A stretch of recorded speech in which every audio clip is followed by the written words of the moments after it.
आलात? आलो. किती उशीर. हम्म? स्वतःच्या तब्येतीला सांभाळा. रोज रोज उशिरा येताय घरी. ऑफिसमध्ये मी काय गोट्या खेळायला जातोय का? काम करायला जातोय ना. हो, काम करायलाच जात आहे. पण कामासोबत घरात पण लक्ष असू द्या. स्वतःच्या बायकोकडे तरी लक्ष द्या. मी कोणासाठी करतोय? बायकोकडे लक्ष आहे म्हणूनच करतोय ना. माझ्या एकट्यासाठी नाही करत हे सगळं.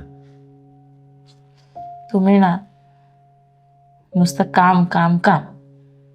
अहो, काम करतच असणार, पण माझ्या पण काही भावना आहेत की नाही. सारखं पैशा मागे पळता. काय? पैशा मागे? म्हणजे मी पैशाला लोभी असं म्हणायचं का तुला? परत चुकीचा अर्थ घेताय. तसं नाही म्हणत मी. तुमच्याशी ना काही बोलणंच चुकीचे.